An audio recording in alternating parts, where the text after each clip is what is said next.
আসসালামু আলাইকুম প্রিয় দর্শক, অন্য মঞ্চের আলোচনায় আপনাদের সকলকে আমন্ত্রণ জানাচ্ছি।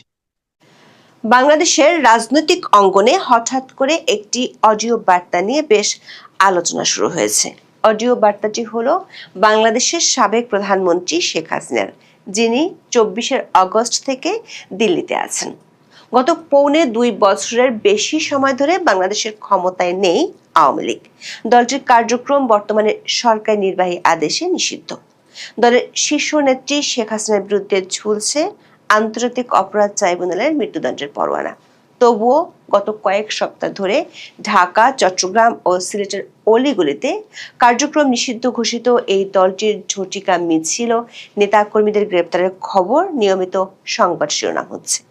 এই পরিস্থিতির মধ্যে শেখ হাসিনার সর্বশেষ অডিও বার্তাটি যেন রাজনৈতিক দাবা খেলায় একটি নতুন চাল হিসেবে আবির্ভূত হয়েছে, যেখানে তিনি প্রথমবারের মতো দেশে ফেরার সময় ঘোষণা করেছেন। বলেছেন আগামী 6 মাসের মধ্যে তিনি বাংলাদেশে ফিরবেন। প্রশ্ন হলো, 21 মাস পর কেন তিনি প্রথমবারের মতো দেশে ফেরার জন্য একটি সময়সীমা ঘোষণা করলেন? যার বিরুদ্ধে মৃত্যুদণ্ড সহ একাধিক মামলায় শাস্তি ঘোষণা হয়েছে, যার বিরুদ্ধে 663টি মামলা আছে, যার ফেরা না ফেরার বিষয়টি দুটি দেশের কূটনীতিতে বড় একটি ইস্যু, এবং যে ইস্যুটি বাংলাদেশের রাজনীতিতে বড় একটি স্পর্শকাতর বিষয়, তিনি কেন হঠাৎ করে 6 মাসের মধ্যে ফেরার বার্তা দিলেন নিজের দলের নেতাকর্মীদের? এদিকে কার্যক্রম নিষিদ্ধ থাকা সত্ত্বেও আওয়ামী লীগ ও অঙ্গ সংগঠনের নেতারা 17 মে দলটির সভানেত্রী শেখ হাসিনার স্বদেশ প্রত্যাবর্তন দিবস উপলক্ষে দেশব্যাপী ব্যাপক হারে মিছিল ও শোডাউন করতে চায়। সব মিলিয়ে শেখ হাসিনার অডিও বার্তা এবং আওয়ামী লীগের অঙ্গ সংগঠনগুলোর মাঠের তৎপরতা বাড়ায় বাংলাদেশের রাজনৈতিক অঙ্গনে নতুন করে শুধু আলোচনাই বাড়েনি, পর্দার আড়ালে বেশ কিছু নতুন মেরুকরণেরও খবর পাওয়া যাচ্ছে। সেসব খবর যদি সত্যি হয়, তাহলে সামনে আসতে পারে বেশ কিছু চমক। বিস্তারিত জানতে চলুন যাওয়া যাক বিশ্লেষণে।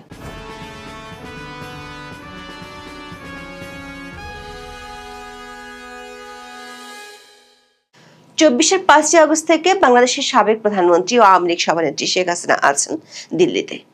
সেখান থেকে তিনি অনলাইনে দলীয় নেতাকর্মীদের সাথে যোগাযোগ করেন, অডিও বার্তা দেন। এ নিয়ে অন্তর্বর্তী সরকারের আমলে বাংলাদেশ সরকার পক্ষ থেকে বেশ কয়েকবার ভারতীয় সরকারের কাছে আপত্তি জানানো হয়েছিল। অবশ্য খোদ ভারতের প্রধানমন্ত্রী নরেন্দ্র মোদী বাংলাদেশের তৎকালীন অন্তর্বর্তী সরকারের প্রধান মোহাম্মদ ইউনূসকে বলেছিলেন, ভারত সরকার কারো সামাজিক মাধ্যমের উপর নিয়ন্ত্রণ আরোপ করতে পারে না। এর মধ্যে বাংলাদেশের আন্তর্জাতিক অপরাধ ট্রাইব্যুনালে শেখ হাসিনা ও তার সরকারের স্বরাষ্ট্রমন্ত্রী আসাদুজ্জামান খান কামালের ফাঁসির রায় হয়। আদালত অবমাননার আরেকটি মামলায়ও শেখ হাসিনার শাস্তি হয়েছে। ইউনূসের আমলে অন্তর্বর্তী সরকার শেখ হাসিনাকে ফেরত চেয়ে ভারত সরকারের কাছে কূটনৈতিক ভার্বাল নোটও দিয়েছিল। তবে সেসব নোটের কোনোটিরই জবাব এখনো পর্যন্ত ভারত সরকার দেয়নি। মোহাম্মদ ইউনূস তার পূর্ব ঘোষণা অনুযায়ী নির্বাহী আদেশে গত বছরের 12 মে আওয়ামী লীগের কার্যক্রম নিষিদ্ধ করেছিল, যেটি বিএনপি সরকারও বহাল রেখেছে। দেশীয় আন্তর্জাতিকভাবে ব্যাপক সমালোচনা থাকা সত্ত্বেও ইউনূসের সরকার ও তার মিত্র রাজনৈতিক দলগুলো আওয়ামী লীগকে নির্বাচনে অংশ নিতে দেয়নি। এর মধ্যে বাংলাদেশের ত্রয়োদশ নির্বাচনের আগে ভারতীয় আন্তর্জাতিক সংবাদ মাধ্যমে শেখ হাসিনার বেশ কয়েকটি ইমেইলে দেওয়া সাক্ষাৎকার গুরুত্ব সহকারে প্রকাশিত হয়েছিল। দলীয় নেতাকর্মীদের উদ্দেশ্যে দেয়া অডিও বার্তা, আন্তর্জাতিক গণমাধ্যমে দেয়া সাক্ষাৎকারগুলোতে তিনি এতদিন জুলাই আন্দোলন, তার বিচার, এসব কিছুকে তিনি এবং তার দলের বিরুদ্ধে ষড়যন্ত্র হিসেবে তুলে ধরেছেন। এসব বক্তব্যে তিনি বিভিন্ন সময় দেশে ফেরার কথাও বলেছেন। তবে ঠিক কবে ফিরবেন সে বিষয়ে সুনির্দিষ্ট করে এতদিন কিছুই বলেননি। সম্প্রতি দলীয় নেতাকর্মীদের সাথে অনলাইনে শেখ হাসিনা বলেছেন, এমন একটি অডিও ক্লিপ সামাজিক মাধ্যমে চলতি সপ্তাহে ভাইরাল হয়েছে। দলীয় নেতাকর্মীরা যখন স্লোগান দিচ্ছিলেন ওই ক্লিপে তখন শোনা যায় শেখ হাসিনা বলেছিলেন, সাবাস, এভাবেই ঐক্যবদ্ধ হয়ে আন্দোলন চালিয়ে যেতে হবে। দলীয় নেতাকর্মীরা প্রত্যুত্তরে বলেছিলেন, আপনি ফেরত না আসা পর্যন্ত আন্দোলন চলবে। তখন শেখ হাসিনাকে বলতে শোনা যায়, তিনি ফেরত আসবেন, অবশ্যই আসবেন এবং খুব শিগগিরই ফেরত আসবেন। এরপর তিনি বলেন 6 মাসের মধ্যে তিনি ফেরত আসবেন। আওয়ামী লীগের একাধিক সূত্র বলছে, শেখ হাসিনা এতদিন দলীয় নেতাকর্মীদের উদ্দেশ্যে যেসব বার্তা দিয়েছেন, এমনকি এতদিন দিল্লিতে দলের যেসব শীর্ষ পর্যায়ের নেতা তার সাথে দেখা করেছেন, তাদেরকেও এতদিন দেশে ফেরার কথা বললেও কোনো সময় উল্লেখ করেননি যে সময় তিনি বাংলাদেশে ফেরত আসবেন। সবশেষ গত 7 মে আওয়ামী লীগের সাবেক মন্ত্রী ও সংসদ সদস্যের 10 জনের একটি দল দিল্লিতে গিয়ে শেখ হাসিনার সাথে দেখা করেছেন। ওই টিমের 2 জন সদস্য জানিয়েছেন 6 মাসের মধ্যে ফেরার কথা শেখ হাসিনা তাদেরকেও জানিয়েছেন। ওই টিমে ছিলেন এমন একজন সাবেক প্রতিমন্ত্রী জানিয়েছেন শেখ হাসিনা কমপক্ষে 3 বার সুনির্দিষ্টভাবে 6 মাসের মধ্যে ফেরার কথা বলেছেন। দর্শক, শেখ হাসিনা হঠাৎ করে কেন 6 মাসের মধ্যে ফেরার কথা বলছেন, এই প্রশ্নটি গত 2-1 দিন ধরে বাংলাদেশের রাজনীতির অলিগলিতে বেশ আলোচনা হচ্ছে। শেখ হাসিনার অডিও বার্তায় সবচেয়ে আলোচিত বিষয়টি হলো তার দেওয়া সুনির্দিষ্ট সময়সীমা 6 মাস। একজন ফাঁসির দণ্ডপ্রাপ্ত আসামি হিসেবে যেখানে তার নিরাপত্তা এবং আশ্রয় নিয়ে প্রতিনিয়ত কূটনৈতিক টানাপোড়েন চলছে, সেখানে তিনি কিভাবে এত সুনির্দিষ্ট সময় দিলেন? রাজনৈতিক বিশ্লেষক এবং গোয়েন্দা সূত্রগুলো এই 6 মাসের হিসাবকে কয়েকটি ভিন্ন আঙ্গিক থেকে দেখছেন। শেখ হাসিনার এই ঘোষণার ঠিক আগেই ভারতের পশ্চিমবঙ্গে এক বড় ধরনের রাজনৈতিক ভূমিকম্প ঘটে গেছে। মমতা বন্দ্যোপাধ্যায় তৃণমূল কংগ্রেসকে পরাজিত করে শুভেন্দু অধিকারীর নেতৃত্বে বিজেপি প্রথমবারের মতো কলকাতার ক্ষমতায় বসেছে। শুধু কলকাতা বা পশ্চিমবঙ্গ নয়, মিজোরাম, ত্রিপুরা ও আসাম মানে বাংলাদেশের 3 দিকে সীমান্ত রাজ্যগুলোতে এখন ডাবল গেরুয়া সরকার, মানে কেন্দ্র আর রাজ্যগুলোতে বিজেপির জয় জয়কার। ডাবল গেরুয়া সরকার ক্ষমতা আসার পর তিনি কেন এমন সময়সীমার কথা উল্লেখ করলেন, সে প্রশ্ন রাজনৈতিক আলোচনাগুলোতে উঠে আসছে। শেখ হাসিনার সাথে শুভেন্দু অধিকারীর সম্পর্ক কেবল রাজনৈতিক নয়, বরং আদর্শিক এবং কৌশলগত। শুভেন্দু অধিকারী প্রকাশ্যে শেখ হাসিনার মৃত্যুদণ্ডের রায়ের বিরোধিতা করেছেন এবং তাকে প্রগতিশীল মুসলিম ও বাঙালি সংস্কৃতির অংশ হিসেবে উল্লেখ করেছিলেন। এদিকে পশ্চিমবঙ্গে বিজেপির বিপুল জয় ওই দলের সভাপতি নীতিন নবীনকে শুভেচ্ছা জানিয়েছেন বাংলাদেশের সাবেক প্রধানমন্ত্রী তথা আওয়ামী লীগের সভানেত্রী শেখ হাসিনা। সূত্রগুলো বলছে 7 মে বৃহস্পতিবার রাতে নীতিন নবীনকে টেলিফোনে শুভেচ্ছা জানান শেখ হাসিনা। পাশাপাশি পশ্চিমবঙ্গের 2 বিজেপি নেতা শুভেন্দু অধিকারী এবং শ্রমিক ভট্টাচার্যকেও শুভেচ্ছা জানিয়েছেন শেখ হাসিনা। শেখ হাসিনার শুভেচ্ছা বার্তা বিজেপির আর এক নেতার মাধ্যমে বিজেপির পক্ষে বাংলাদেশের দায়িত্বপ্রাপ্ত শিশির বাজোরিয়ার কাছে পৌঁছে দেওয়া হয়েছে। রাজনৈতিক বিশ্লেষকদের মতে বিজেপি পশ্চিমবঙ্গের মসনদে বসার পরপরই পুশিন এবং সীমান্তে বেড়া দেওয়ার ইস্যু নিয়ে 2 দেশের মধ্যে এক ধরনের অস্থিরতা দেখা যাচ্ছে। এটি যদি বেশি দূর গড়ায় তাহলে সীমান্ত ব্যবস্থাপনা এবং গোয়েন্দা সহযোগিতার ক্ষেত্রে দিল্লি ও ঢাকার মধ্যে যে বর্তমান ছন্দ রয়েছে তাতে ব্যত্যয় ঘটতে পারে। গত 7 মে শেখ হাসিনার সাথে সাক্ষাৎ করেছেন এমন 2 জন নেতা বলেছেন, ফেব্রুয়ারিতে দায়িত্ব নেওয়ার পর বিএনপি সরকার বর্তমানে রাষ্ট্র সংস্কার এবং অর্থনৈতিক পুনর্গঠনের একটি চ্যালেঞ্জিং সময়ের মধ্য দিয়ে যাচ্ছে। মধ্যপ্রাচ্যের অস্থিতিশীলতা এবং অভ্যন্তরীণ উৎপাদন ব্যাহত হওয়ার ফলে দ্রব্যমূল্যের ঊর্ধ্বগতি সাধারণ মানুষের নাভিশ্বাস তুলেছে। ওই নেতা দাবি করেছেন, শেখ হাসিনা মনে করেন আগামী কয়েক মাসের মধ্যে বিএনপি সরকারের জনপ্রিয়তা যখন হানিমুন পিরিয়ড শেষে কমতে শুরু করবে এবং ছোটখাটো জনরোষ দেখা দেবে, তখন সে সুযোগটি কাজে লাগাবে আওয়ামী লীগ। দলটির নেতারা বলছেন, শেখ হাসিনা 1981 সালের 17 মে যখন দেশে ফিরেছিলেন তখন তিনি একটি প্রতিকূল সামরিক সরকারের শাসনের মুখে ছিলেন। তখনও রাষ্ট্রপক্ষ শেখ হাসিনার ফেরার বিরুদ্ধে ছিল, কিন্তু তার জনসমর্থনের কারণে তাকে আটকে রাখতে পারেনি। আওয়ামী লীগের একাধিক সূত্র বলছে, আগামী 17 মে শেখ হাসিনার স্বদেশ প্রত্যাবর্তন দিবস পালন উপলক্ষে দেশব্যাপী মিছিল ও শোডাউন করার প্রস্তুতি নিয়েছে দলটি। এ নিয়ে দলটির শীর্ষ পর্যায়ে একাধিক বৈঠক হওয়ার কথা জানা গেছে। দলটির একাধিক সূত্রে জানা গেছে, আওয়ামী লীগ বর্তমানে একটি সেলফ বেসড সাংগঠনিক কাঠামো অনুসরণ করছে। নিষেধাজ্ঞার কারণে তারা কোনো সমাবেশ করতে পারছে না, সেজন্য পাড়ায় পাড়ায় ছোট ছোট দোয়া মাহফিল এবং ঘরোয়া আলোচনা ও মিছিলের পরিকল্পনা করছে। এছাড়া প্রযুক্তি ব্যবহার করে একটি ভার্চুয়াল মাস র্যালি করার পরিকল্পনা করেছে, যেখানে শেখ হাসিনা দিল্লি থেকে সরাসরি অডিও বার্তা দিবেন। দলটির কৌশল হলো, পুলিশ যখন খুঁজতে ব্যস্ত থাকবে তখন তারা ছোট ছোট দলে বিভক্ত হয়ে ঝটিকা মিছিল করবে এবং দ্রুত ছত্রভঙ্গ হয়ে যাবে, যা ইতিমধ্যে ঢাকার বিভিন্ন এলাকায় দেখা যাচ্ছে। রাজনৈতিক বিশ্লেষকরা মনে করেন, শেখ হাসিনার ফেরার জন্য যে 6 মাসের কথা বলেছেন সেটি সাধারণভাবে দেখতে গেলে এক ধরনের অসম্ভব মনে হবে, কিন্তু এক্ষেত্রে আইনি ও কূটনৈতিক সমঝোতার মডেল যদি কাজ করে তাহলে পাশার দান রাতারাতি উল্টে যাবে।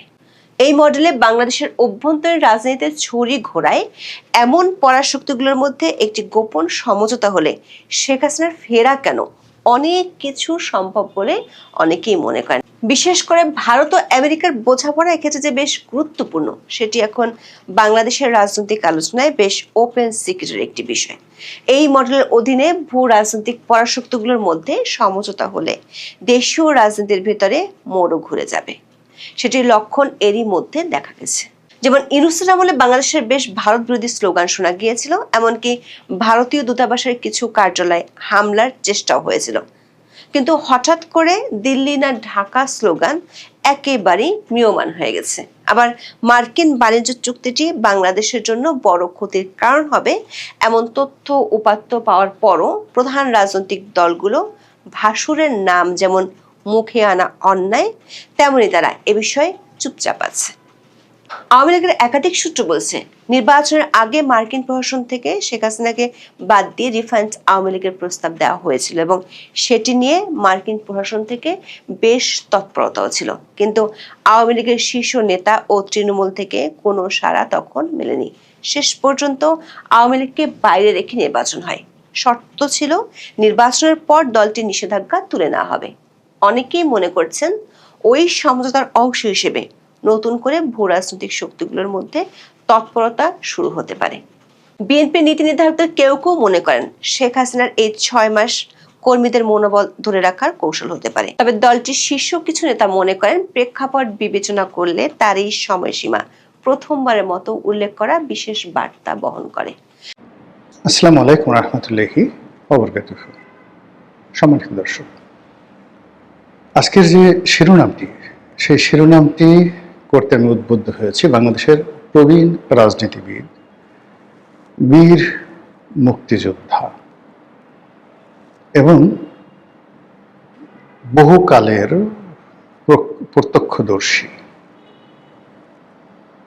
কর্নেল অলি আহমেদ বীর বিক্রম। তিনি সেনাবাহিনীতে তার কর্মজীবন শুরু করেছিলেন, মুক্তিযুদ্ধে অংশগ্রহণ করেছেন, শুধু যেন তেন ভাবে নয়, একেবারে ফ্রন্টিয়ার লাইনে। তাই নিয়ে এবং তার যারা লোকজন সবাই বলার চেষ্টা করছেন যে উই রিভোল্ট, আমরা বিদ্রোহ করলাম। এই কথাটি প্রথম বলেছিলেন কর্নেল অলি এবং তিনি তার নিজের মুখে সেটা বলেছেন। তিনি জিয়াউর রহমান সাহেবের খুব ঘনিষ্ঠ ছিলেন এবং জিয়াউর রহমান সাহেব তাকে উস্তাদ ডাকতেন, শিক্ষক ডাকতেন, টিচার। তিনি তার মিলিটারি সেক্রেটারি ছিলেন, মন্ত্রী ছিলেন, সংসদ সদস্য ছিলেন। তিনি বেগম জিয়ার খুবই ঘনিষ্ঠ ছিলেন। বেগম জিয়ার একেবারে দুর্দিনগুলোতে যখন তিনি বলতে গেলে একেবারে মানসিকভাবে ভেঙে পড়েছিলেন, তো সেই সময়টিতে তিনি বেগম জিয়ার খুবই ঘনিষ্ঠ ছিলেন এবং তাকে বুদ্ধি দিয়ে, পরামর্শ দিয়ে দিনের পর দিন তিনি বেগম জিয়াকে সাহায্য করেছেন। তারপর বেগম জিয়া আবার যখন রাজনৈতিক দল করেছেন, রাজনীতিতে এসেছেন, ক্ষমতা লাভ করেছেন, কর্নেল অলিকে তিনি যথেষ্ট মর্যাদা দিয়ে, সম্মান দিয়ে তার দলে রেখেছেন। কর্নেল অলির সাথে মূলত সমস্যা হয়েছে তারেক রহমান সাহেবের হাওয়া ভবনের সঙ্গে। 1 2 নম্বর সমস্যা হয়েছে যে তার স্ত্রীকে নিয়ে, এবং জামাতের সাথে তার স্ত্রীকে নিয়ে সমস্যা হলো যে ওই সময়টাতে হাওয়া ভবন, জনাব তারেক রহমান সাহেব এবং বিএনপি নীতিগতভাবে জামাতকে প্রাধান্য দিত এবং জামাত যা চাইতো সেটাই হতো। তো সেক্ষেত্রে যে চট্টগ্রামের একটি সংসদীয় আসন, সেই সংসদীয় আসনে কর্নেল অলি চাচ্ছিলেন যে তার স্ত্রীকে মনোনয়ন দেওয়া হোক। তো সেখানে তার স্ত্রীকে মনোনয়ন না দিয়ে জামাতকে যখন মনোনয়ন দেওয়া হলো এবং এটা নিয়ে যে একটা বিশ্রী পরিস্থিতি তৈরি হলো, সেই পরিস্থিতির প্রেক্ষিতে তিনি সদল বলে বেরিয়ে এলেন বহু সংখ্যক মন্ত্রীকে নিয়ে। আমার মনে নাই এখনো বোধ হয় বাংলাদেশের ইতিহাসে এত বড় ক্যাবিনেট যাকে বলা হয় বিপ্লব হয়নি। অসংখ্য এমপি মন্ত্রীদেরকে নিয়ে তিনি এসে এলডিপি করলেন বি চৌধুরী সহ।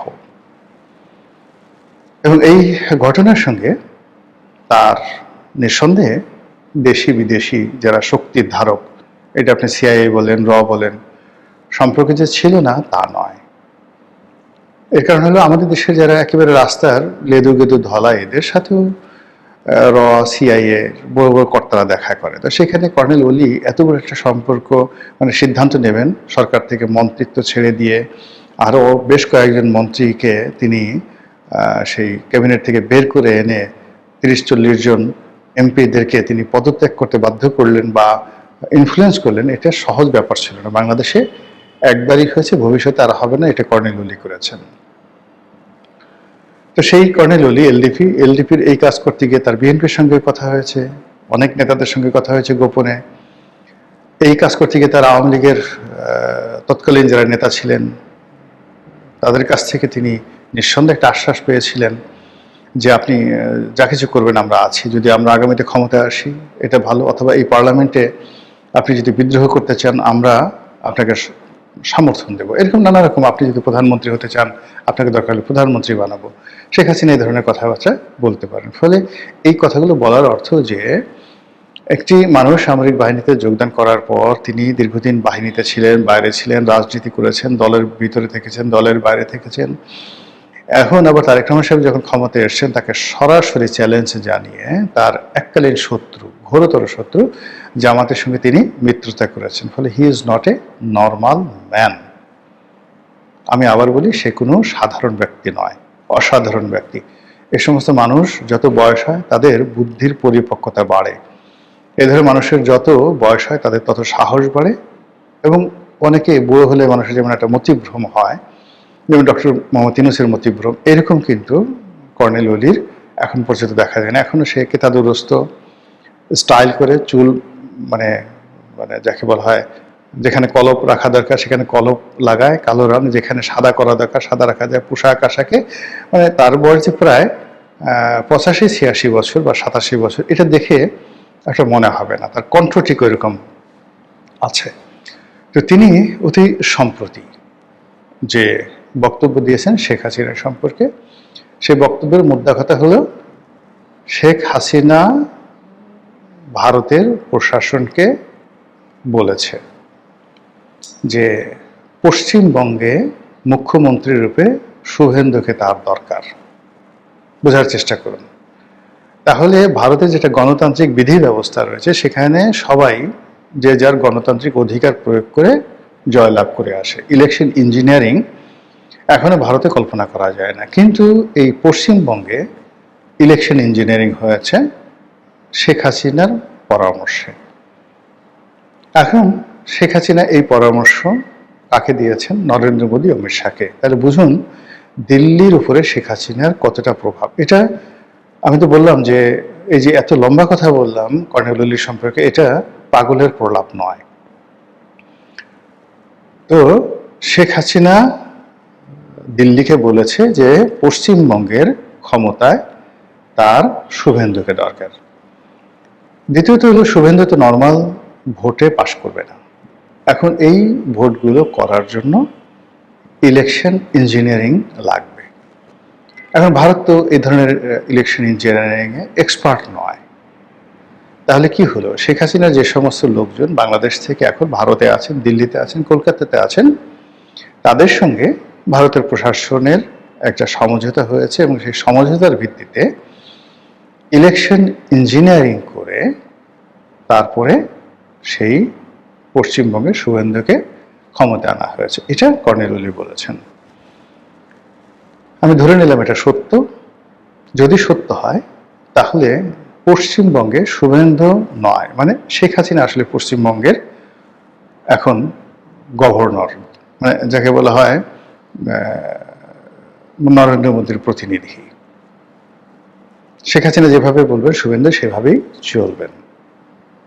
আর পুরো কলকাতা, পশ্চিমবঙ্গ, শিলিগুড়ি, আসাম, এই পুরো এলাকা এখন শেখ হাসিনার একক কর্তৃত্বে চলবে, যদি কর্নেল এই বক্তব্য আপনি সত্য হিসাবে ধরেন। এবং ইতিমধ্যে দেখবেন যে শুভেন্দু ক্ষমতা আসার সঙ্গে সঙ্গে বাংলাদেশ এবং ভারতের সম্পর্কটা সেই ইউনূস জমানার চাইতেও খারাপ হয়ে গেছে। চীনের সঙ্গে সম্পর্ক করার জন্য বাংলাদেশ পাগল হয়ে গেছে, আমেরিকার গ্রিন সিগন্যাল চাচ্ছে। আর অন্যদিকে সীমান্তে বেশ কয়েকটি হত্যাকাণ্ড ঘটে গেছে গত কয়েকদিনে পর পর। এর বাইরে শুভেন্দু সরকার মানে পশ্চিমবঙ্গ সরকার ঘোষণা দিয়েছে যে সীমান্তে কাঁটাতারের বেড়া নির্মাণ হবে এবং বিভিন্ন জায়গাতে এই কাঁটাতারের বেড়া পাহারা দেওয়ার জন্য যে জমি দরকার সেই জমি পশ্চিমবঙ্গ সরকার বিএসএফকে দিবে, যেন তারা অসংখ্য ঘাঁটি এবং চৌকি তৈরি করতে পারে এবং সরাসরি সীমান্তে অনুপ্রবেশ বন্ধ করতে পারে। বাংলাদেশের পক্ষ থেকে বলা হয়েছে বাঙালি কাঁটাতারের বেড়াকে ভয় করে না। এটি খুবই হাস্যকর একটা কথা বলা হয়েছে, বাঙালি কাঁটাতারের বেড়াকে ভয় করে না। তো একজন, এই গল্পটা এরকম যে খুব কমন গল্প, সবাই জানে। সে বলছে যে একজন লোক বলছে তোকে একটা থাপ্পড় দেব। তো প্রতিপক্ষ বলছে যে আপনি থাপ্পড় দেবেন, আমি কি তার জন্য অপেক্ষা করব? আপনি কি বসে থাকবো? তো বললো যে তুই কি করবি? তো বললো যে আমি দৌড় দেবো, আমি দৌড় দিয়ে পালিয়ে যাবো যেন আপনি থাপ্পড় দিতে না পারেন। তো এইরকম বাঙালির যে বীরত্ব, সেই বীরত্ব নিয়ে নানা রকম ব্যঙ্গ কৌতুক আছে এবং সেই ব্যঙ্গ কৌতুকের সাথে বাঙালি কাঁটা তারের বেড়াকে ভয় করে না। বাঙালি কাঁটা তারের বেড়া উপরে ফেলতে জানে, বাঙালি ওই কাঁটা তারের বেড়ার নিচ দিয়ে সুড়ঙ্গ করে চলে যেতে পারে, বাঙালি শিশুরা ওই কাঁটা তারের বেড়া অতিক্রম করতে গিয়ে কাঁটা তারের বেড়ার সাথে আটকে যেতে পারে এবং বিএসএফ এর গুলিতে প্রাণ হারাতে পারে। এছাড়া বাঙালি কাঁটাতারের বেড়াকে ভয় করে না, এর কি কি ব্যাখ্যা হতে পারে? যারা দিতে পারেন তারা দিয়ে দিন, আমি এটাই দিলাম আর কি। এই কথা সরকারের পক্ষ থেকে বলা হচ্ছে। সরকারের আরো দায়িত্বশীল মন্ত্রী, স্বরাষ্ট্রমন্ত্রী, যিনি এই মুহূর্তে কায়েদে আজম, সরকারের কায়েদে আজম, প্রধান ব্যক্তি। তো সেই কায়েদে আজম তিনি বলছেন যে ভারত তার সীমান্তে বেড়া নির্মাণ করবে, কাঁটাতারে বেড়া দিবে, এটা তাদের অভ্যন্তরীণ বিষয়, এটি না আমাদের বলার কি আছে। কথা কিন্তু সত্য, ভারত কাঁটাতারে বেড়া নির্মাণ করবে, তাতে আমাদের কি? আপনার বাড়িতে আপনি দেয়াল তুলবেন, আপনাদের কি? আপনি প্রশ্ন করতে পারেন যে আমরা তার জবাবে দেয়াল তুলব কিনা, এটা হলো প্রশ্ন। তো এইভাবে দেখুন সীমান্ত নিয়ে বাকবিতণ্ডা চলছে, কথাবার্তা চলছে। সরকারের একজন উপদেষ্টা বলেছেন যে আগে যেভাবে শেখ হাসিনার জামানাতে গুলি করে লোক মারা হতো, ওটা এখন আর সম্ভব হবে না। যদি এই ধরনের কাজ দিল্লি করে বা ভারত করে, অর্থাৎ গুলাগুলি করে লোক মারে, বাংলাদেশ বসে থাকবে না। ভালো কথা, ভারত 3 জনকে মেরে ফেলেছে, এখন বাংলাদেশ বসে বসে কয়জনকে মেরেছে বা কিভাবে বসে থেকেছে বা দৌড় দিয়েছে, এই কথা তো আমরা জানতে চাই। আদারওয়াইজ এই ধরনের কথাবার্তাগুলো একবারই বলেছে, কিন্তু দ্বিতীয়বার এই কথাগুলো আর বললে মানুষজন বিশ্বাস করবে না। ইট মিনস ভারতের সঙ্গে বাংলাদেশের যে সম্পর্কটা আশা করা হচ্ছিল নতুন সরকারের জমানাতে, সেটা হচ্ছে না। দ্বিতীয়ত, এটা বুমেরাং হয়ে গেছে ইউনূস জমানার সাইডে।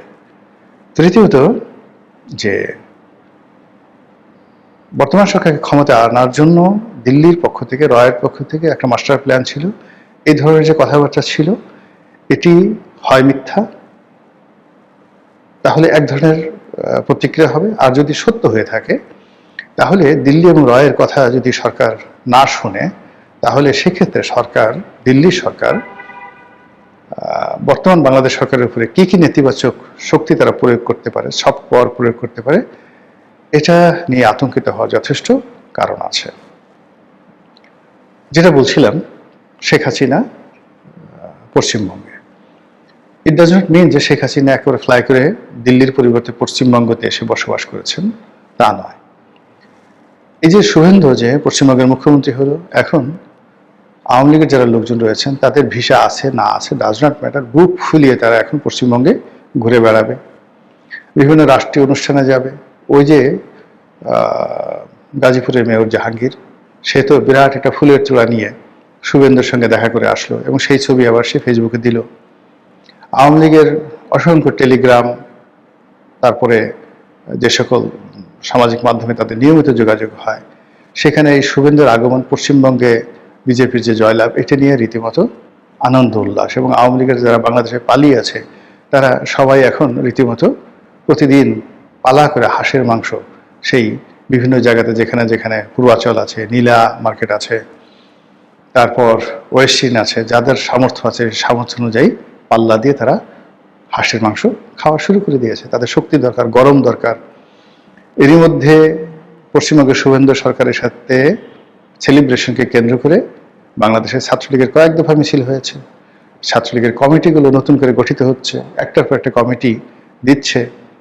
তো এই প্রেক্ষিতে এই যে কর্নেল ওলি যে কথাগুলো বললেন যে শেখ হাসিনার পরামর্শে ভারত ইঞ্জিনিয়ারিং করে শুভেন্দুকে সেখানে বসিয়েছে, এবং সেটা যদি সত্যি হয় তাহলে শুভেন্দু বসে থাকবে না, শেখ হাসিনাও বসে থাকবে না, আর সরকার যারা আছেন তারা নিঃসন্দেহে নাকে তেল দিয়ে ঘুমাবে না। বুঝতে পারছেন যে সামনের যে পরিস্থিতিগুলো কতটা জটিল হয়ে যাচ্ছে। মহান আল্লাহ আমাদের সবাইকে হেদায়েত দান করুন এবং হেফাজত করুন। আসসালামু আলাইকুম ওয়া রাহমাতুল্লাহি ওয়া বারাকাতুহু।